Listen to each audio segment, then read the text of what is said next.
प्यारे साथियों नमस्कार। कैसे हैं आप सब लोग? उम्मीद करेंगे बहुत अच्छे होंगे, बहुत बेहतरीन होंगे, एकदम शानदार होंगे। और दोस्त, आज जो हम आपका ये सेशन लेके आए हैं, इस बात के लिए लेकर के आए हैं कि बहुत सारे स्टूडेंट्स का ये डाउट था।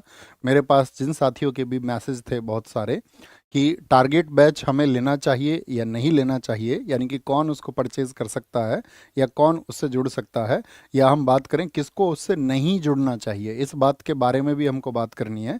ऐसा नहीं है कि मतलब कोई भी उससे जुड़ जाए कि हाँ ठीक है टारगेट बैच आ रहा है तो मेरा सिलेक्शन हो जाएगा। ऐसा बिल्कुल नहीं है कि आप एकदम से मतलब कि एनरोल करते ही आपका सिलेक्शन हो जाएगा। तो वो मैं आपको बताऊंगा कि आपको किसको जुड़ना है और किसको नहीं जुड़ना है। जैसे कि टारगेट बैच के बारे में आप सबको पता होना चाहिए दोस्त कि टारगेट बैच आपका हमारा एग्ज़ाम जो है CGL, CPO, CHSL आपका, अगर हम बात करें MTS और इनके इक्विवेलेंट SSC के जो भी एग्ज़ाम है उन सभी के लिए हमारा टारगेट बैच है। तो इस टारगेट बैच में अगर मैं आपको बताऊंगा एकदम विस्तार से, बहुत ध्यान से सुनना ताकि आपको कोई कन्फ्यूजन ना रहे, ठीक है। देखो, एग्ज़ाम के बारे में आप सबको पता होगा कि आपका जो है यहाँ पर अगर हम बात करें आपसे, जो CGL का आपका नोटिफिकेशन आना है। CGL के जो फॉर्म भरे जाएंगे, नोटिफिकेशन तो आ ही चुका, ठीक है। जो CGL के फॉर्म भरे जाएंगे वो 9 जून से भरे जाएंगे। एग्जाम डेट आपको पता होना चाहिए, CGL का एग्जाम डेट जो है वो 13 अगस्त से लेकर के 30 अगस्त तक है। यानी कि अभी से हम बात करें तो लगभग कितना टाइम बचा हुआ है?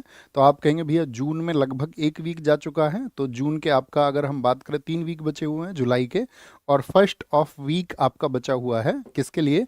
अगस्त का बचा हुआ है। तो इतना टाइम आपके पास में है। फिर इसके बाद में आपका 1 सितंबर से, जैसे ही ये खत्म होगा तुरंत 1 सितंबर से आपका एग्ज़ाम होगा, जो कि होगा आपका CPO का, जिसको हम CAPF बोलते हैं। और आपका CHSL के एग्ज़ाम की बात करें तो वो सितंबर से होगा, और MTS का एग्ज़ाम है आपका इसके ख़त्म होने के बाद में, यानी कि बैक टू बैक एग्ज़ाम्स है, बैक टू बैक एग्ज़ाम्स है।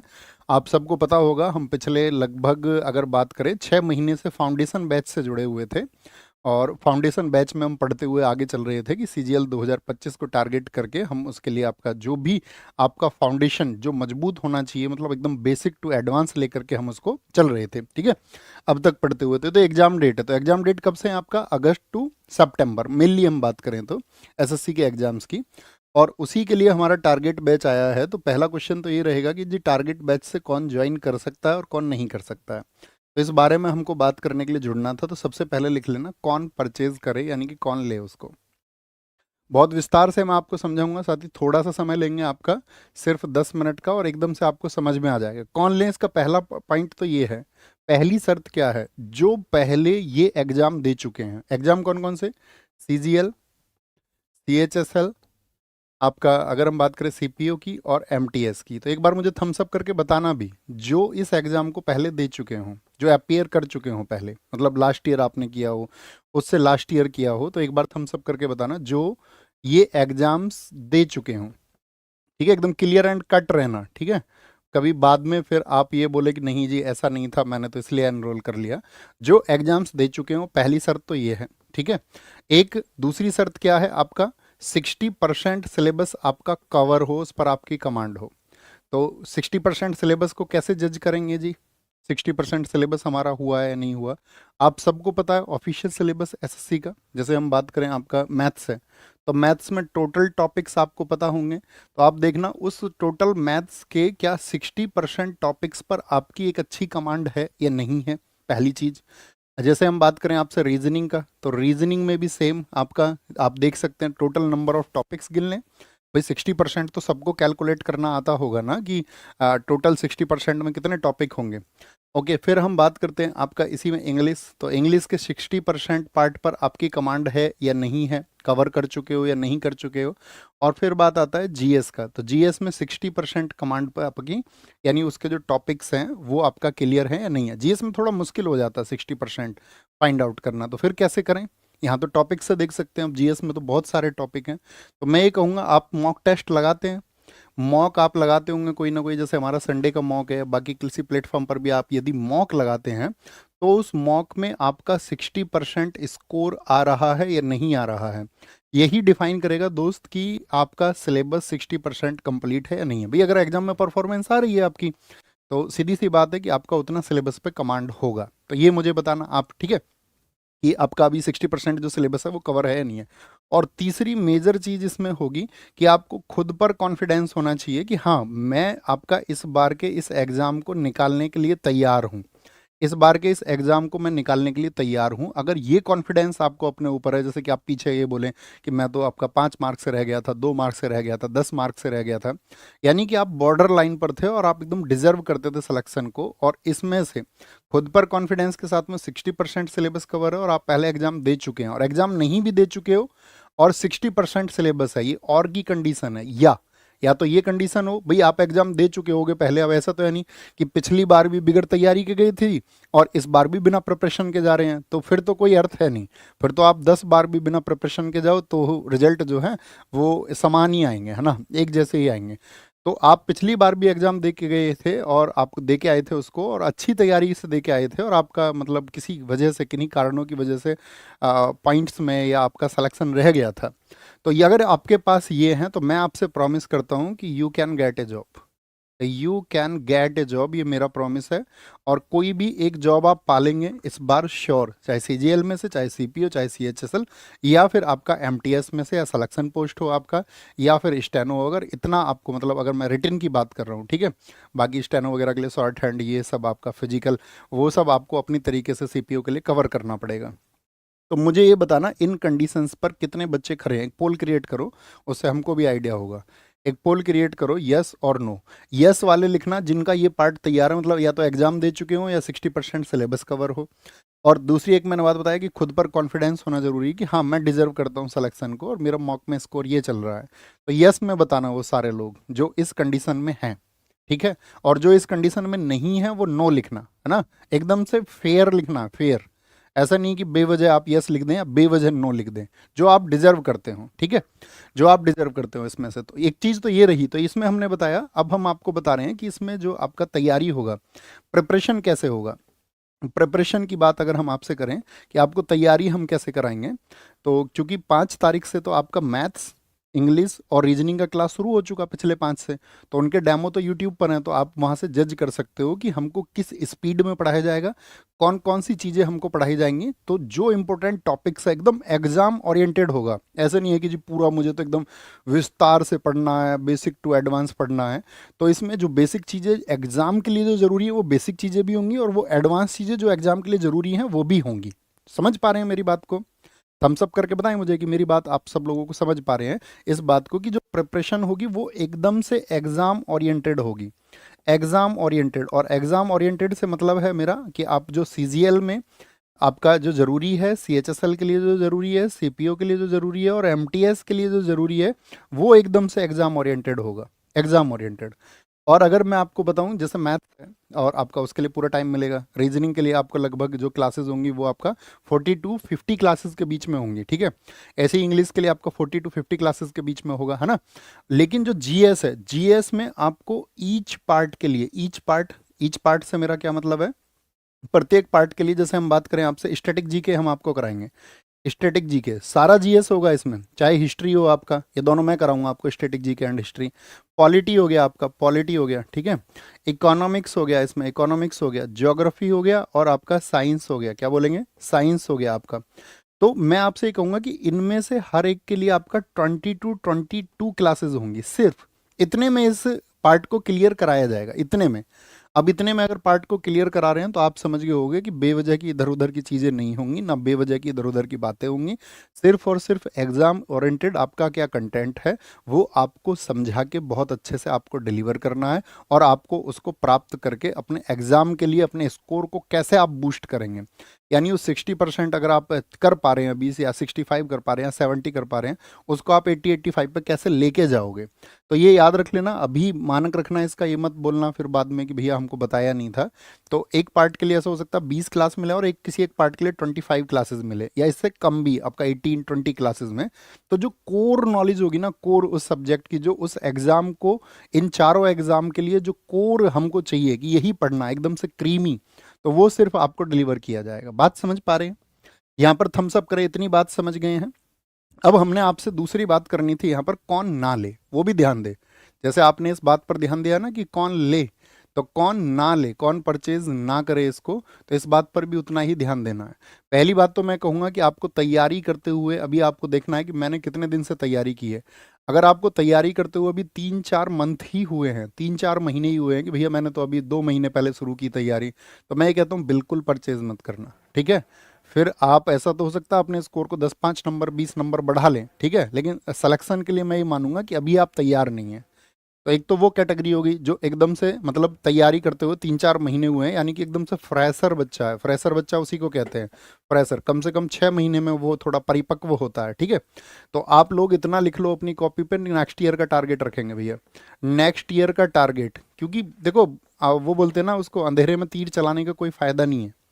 अंधेरे में तीर चलाओगे उसका कोई फायदा नहीं है, वो तो एक तुक्का है, ठीक है। तो तुक्का लगता भी नहीं है अब तो एग्जाम्स में, ये आपको भी पता होगा। तो नेक्स्ट ईयर का टारगेट बनाएं कि अगले साल जो परीक्षा होंगे मेरे पास उतने ही मौके होंगे सारे एग्जाम्स देने के लिए, मैं और बेहतर तरीके से खुद को तैयार कर पाऊंगा। तो उतना पेशेंस आपके अंदर होना चाहिए, उतना संयम आपके अंदर होना चाहिए कि हाँ, मुझे खुद के ऊपर विश्वास है, लेकिन अभी मैं फ्रेशर हूँ, ठीक है। अभी 3-4 महीने हुए हैं, तो मैं ये नहीं चाहता कि मैं तो बोल दूं कि भाई बैच आपको परचेज करना और सब उसमें एनरोल कर लें और फिर आप सोचे कि यार नहीं, वो नहीं हो पाया जितनी मुझे उम्मीद थी। तो फिर मैं ये कहूँगा कि आप सारे अपना नेक्स्ट ईयर का टारगेट जो लेके चल रहे हो वो फाउंडेशन बैच से जुड़े रहें। और फाउंडेशन, आपको पता है कि फाउंडेशन जो हमारा कंप्लीट हो जाएगा वो नवंबर तक कंप्लीट हो जाएगा, नवंबर तक, अक्टूबर नवंबर तक। हालांकि कुछ जीएस का पोर्शन उसमें हो चुका है। अच्छा, एक बात और आएगी, जो फाउंडेशन में सब्जेक्ट कवर हो चुके हैं, जैसे ज्योग्राफी कोई कवर कर चुका है और उसको 60% की कैटेगरी में भी वो आता है और टारगेट बैच भी उसने ले लिया, तो ज्योग्राफी में आप ना अपने फाउंडेशन से जो आपने पढ़ा है और यहाँ पर जो पीडीएफ है सिर्फ पीडीएफ पढ़ना। फाउंडेशन से अगर आप जिस सब्जेक्ट को कवर कर चुके हैं उसका इस बैच में सिर्फ पीडीएफ अपने रिवीजन के लिए आप पढ़ना, ठीक है। जैसे कि पॉलिटी उसमें हो चुका है तो पॉलिटी उसके रिवीजन के लिए पीडीएफ पढ़ना। इकोनॉमिक्स आपका कंप्लीट हो चुका है, उसके रिवीजन के लिए सिर्फ पीडीएफ यहाँ से पढ़ना कि कोई डेटा मिसमैच तो नहीं है। बाकी बहुत धैर्य से आपने फाउंडेशन में पढ़ा था। हिस्ट्री के भी 2 सेक्शन लगभग हो चुके हैं और आपका मिडेवल भी हो चुका है आपका, और मॉडर्न भी लगभग नेक्स्ट वीक तक हमारा हो जाएगा, ठीक है। ये हिस्ट्री में हो गया आपका। अभी उसमें साइंस भी आपका चल जाएगा नेक्स्ट वीक से, है ना, नेक्स्ट वीक या नेक्स्ट विद इन 2 वीक्स वो चालू हो जाएगा आपका। और स्टेटिक, ये इसमें थोड़ा समय लगेगा अभी, है ना। तो आपको इतना धैर्य रखना है कि जी मैं नवंबर तक तैयार करके अगले साल के सभी एग्जाम्स के लिए एकदम से तैयार हो जाऊंगा। मेरी बातें आप समझ पा रहे हैं? समझ पा रहे हैं? अब ये चीज़ें आप देख लेना कि आप किस कैटेगरी में आते हैं। आपका सिलेबस मैंने बता दिया 60% तैयार है। तो मैं ये कहूँगा हाँ, आपके सिलेक्शन के एकदम चांसेस हैं। आप खुद को अगर मोल्ड करेंगे और अच्छे से अपने स्कोर को बूस्ट करने के लिए ध्यान लगाएंगे, टेस्ट सीरीज पर ध्यान देंगे और अपने सिलेबस को अच्छे से रिवाइज कर लेंगे, तो आपके सिलेक्शन के आपका बहुत ज़्यादा चांसेस हो जाएंगे, बहुत ज़्यादा चांसेस हो जाएंगे। बहुत सारे बच्चों में से 67% बच्चों ने कहा है कि उनका 60% से ज़्यादा तैयार है और 32% ने कहा है कि उनका जो है अभी तैयार नहीं है। तो भैया मैं इन 32% बच्चों से ये कहना चाहूँगा कि आपको नेक्स्ट ईयर का टारगेट बनाना चाहिए, है ना। एग्जाम तो आप दे दें, कोई दिक्कत नहीं है, एग्जाम में आप बैठ जाए, पेयर करके आए, एक्सपीरियंस ले, वो अलग चीज़ है, ठीक है। तो बाकी तो आपको नेक्स्ट ईयर के लिए खुद को मना के रखना चाहिए, नहीं तो कॉन्फिडेंस फिर लो होता है। अब बात आएगी कि ये जो बैच है इसमें कौन कौन टीचर्स आपको पढ़ा रहे हैं। तो ये सीजीएल सीपीओ सीएचएसएल का है, ठीक है। टाइम टेबल, क्योंकि इसकी क्लासेस पहले शुरू हो गई। आपका कब डेमो आप देख सकते हैं, इसी चैनल पर पड़े हुए हैं, इंग्लिश का, रीजनिंग का और मैथ्स का। तो ये आपका इंग्लिश, इसमें आपका वॉकेव जो पढ़ा रहे हैं, वॉकेव जो पढ़ा रहे हैं वो विपिन सर पढ़ा रहे हैं और उसके बाद में इकोनॉमिक्स विनय सर पढ़ाएंगे इसी टाइम पे। मैथ्स राहुल तेवतिया सर पढ़ा रहे हैं 11 बजे से। रीजनिंग शोभित सर 2 बजे से पढ़ा रहे हैं। स्टैटिक जीके हर शाम 5 बजे से मैं आपको पढ़ाऊंगा। और याद रख लेना, जीएस के जो डेमो है वो 9 तारीख, जिस दिन सीजीएल का नोट आपका फॉर्म भरा जाएगा, तो 9 जून से आपका जीएस के डेमो शुरू होंगे। कब से? 9 जून से। डेट लिखें एक बार सारे लोग, 9 जून से जीएस के डेमो शुरू होंगे। 5 बजे मैं आपको बताऊंगा स्टैटिक जीके में, पहली क्लास में आपको समझ में आ जाएगा कि हम चीज़ों को कैसे पढ़ने वाले हैं, ठीक है, किस स्पीड से पढ़ेंगे, ठीक है। तो इसमें लगभग ये रहेगा कि एक दिन में हम एक टॉपिक को खत्म करेंगे पूरा कंप्लीट। जैसे क्लासिकल डांस है तो पूरा खत्म, फॉक डांस है तो एक दिन में आपका खत्म, जो आपका फेस्टिवल्स है उनको हम बांटेंगे नॉर्थ और साउथ में, इस तरह से हम बांटेंगे। स्पोर्ट्स थोड़ा बड़ा है तो उसको 3-4 टॉपिक में पढ़ेंगे, ओके। और पॉलिटी 7 बजे से, आपका 7 बजे से शुरू होगी, ये भी 9 बजे से। सारे जीएस के डेमो आपका जो है 9 जून से होंगे, 9 जून से, तो 7 बजे ये कराएंगे। इंग्लिश ग्रामर 8 बजे आपको, अभी तो डेमो इनके आपका संजीव सर का आप देख भी सकते हैं। पहले ज्योग्राफी होगी 9 बजे रात को और फिर साइंस होगी, ठीक है। इसके बाद में अगर साइंस की मैं आपको बताऊं, जैसे मैम करा देंगे इसको ज्योग्राफी को 20 क्लासेस में एकदम से रिवाइज, क्योंकि इसको आप पढ़ भी चुके हो, फाउंडेशन में कंप्लीट आप पढ़ चुके हो इसको। अब जिन साथियों ने नहीं पढ़ा है तो वो कहेंगे कि भैया हमने तो कुछ भी पढ़ा नहीं है अब तक, और हम टारगेट में आ जाएं तो टारगेट से कर लेंगे, तो मैं कहूँगा नहीं, ऐसा नहीं कर पाओगे आप, है ना। फिर संभव नहीं है, अगर आपने कुछ भी नहीं पढ़ा है तो फिर तो मैं आपको फ्रेशर बच्चे की कैटेगरी में रखूँगा। हाँ, आपको ये कि मैं उस सब्जेक्ट को पढ़ चुका था बहुत अच्छे से, और अभी मैं 20 क्लासेस के लिए एकदम से मेंटली प्रिपेयर होकर आऊँगा कि मेरे लिए जो कोर चीज़ें हैं वो मुझे डिलीवर कर दी जाए, और ध्यान से एग्जाम में क्वेश्चन ना छूटे, ठीक है। और इस तरह से फिर आपका साइंस होगा। तो ये तो तीनों का हो गया। जीएस सबके लिए कॉमन है। तो ये टारगेट बैच आपका जो है एमटीएस का है। तो एमटीएस में आपको पता होगा अभी मैथ रीजनिंग क्वालिफाइंग है, तो संदीप सर इसमें रीजनिंग के लिए, आपका मैथ्स के लिए यहाँ पर मनीष सर हैं, इंग्लिश को यहाँ पर कंप्लीट पढ़ा रहे होंगे आपका विपिन भाटी सर, ठीक है। स्टैटिक जी के वही सेम टाइम है एमटीएस के लिए, पॉलिटी इकोनॉमिक्स के लिए, आपका ज्योग्राफी के लिए और साइंस के लिए। तो आपको क्लियर एंड कट रहना है इस चीज़ के लिए। उम्मीद करूंगा जो इन्फॉर्मेशन मुझे देनी थी, आप लोगों का डाउट दूर करना था, तो वो डाउट मैं आपका दूर कर पाया हूँगा, ठीक है, कि आप उसको दूर कर पाए होंगे। भैया फ्रेशर बच्चा एमटीएस के लिए, मैं कहूँगा यार फ्रेशर के लिए फाउंडेशन है ना, अगर आप फ्रेशर हैं तो उतना धैर्य तो रखिए कि आप नेक्स्ट ईयर उसको अचीव कर लेंगे। उसमें कोई अंतर तो है नहीं कि वो 6 महीने बाद आपको सक्सेस मिलेगी। तो जब अब आप अभी तैयार नहीं है तो निराशा ही हाथ लगनी है आपको। तो इससे अच्छा है कि खुद को बहुत अच्छे से प्रिपेयर करके नेक्स्ट ईयर के लिए तैयार मिले। तो एक बार थम्स अप करके मुझे बता दीजिए कि जो मुझे आप लोगों को डिलीवर करना था वो मैं कर पाया। हाँ, एसएससी के इक्विवेलेंट एग्जाम जो भी है स्टेनोग्राफर के लिए, अगर सेम कंडीशंस लागू होंगी, आपका सिलेक्शन पोस्ट के लिए सेम कंडीशंस लागू होंगी जो मैंने इसमें बताया है, तो एग्जाम के नाम लिखे, और इन सबका एग्जाम पैटर्न लगभग एक जैसा होता है, ठीक है। तो ये चीज़ें मुझे आपको बतानी थी। और अब हम मिलेंगे 4 बजे सेशन में, जो अपनी बुक आ रही है। तो यहाँ पर इसके प्राइस में बता देता हूँ एक बार। सीजीएल सीपीओ और इसके लिए जो प्राइस है वो 639 है आपका, ठीक है। अभी डैमो तक है ये, डैमो तक। और इसके बाद में एमटीएस का जो प्राइस है वो आपका 599 है, और उसके बाद में डैमो के बाद में ही हो जाएगा 749। तो ये आपके कोर्सेज की डिटेल थी। तो क्लियर एंड कट रहना कि आप किस स्थिति में हैं। जो मानक मैंने बताए हैं, स्टैंडर्ड बताए हैं, उससे आप अपने आप को जज कर सकते हैं कि मैं कहाँ पर हूँ, और तभी आप अपना डिसीजन लें, और एक धैर्य से लें, ठीक है। कोई जल्दबाजी नहीं है, कोई चमत्कार जैसी चीज़ नहीं होती है। आपकी मेहनत से, आपके विश्वास से आपका सिलेक्शन होता है। और बस इतनी उम्मीद करेंगे कि आपका सिलेक्शन हो, चाहे जैसे भी हो, और आप अपना फाइनली सेलेक्ट होकर के वो अपनी फैमिली को वो मुस्कुराहटें दे पाएँ, ठीक है। मिलते हैं 4 बजे। जीएस सुधा बुक के बारे में जो भी आपके डाउट्स हैं उनको दूर करने के लिए वहाँ पर भी 10 मिनट 15 मिनट का एक सेशन लेंगे। Thank you, take care. और कमेंट सेक्शन में ज़रूर बताना आप कौन सी कैटेगरी में हैं, ए कैटेगरी या बी कैटेगरी। बी कैटेगरी यानी कि भैया नेक्स्ट ईयर दूंगा, और ए कैटेगरी मतलब है आपका मैं इसी बार भैया प्रतिबद्ध हूँ सिलेक्शन लेने के लिए, मैं तैयार हूँ, एकदम से डेस्परेट हूँ, और मैं इसके लिए मेहनत कर रहा था और मैं इसको अचीव करूँगा। तो आपकी कैटेगरी ए या बी ज़रूर लिखना। Thank you, bye bye.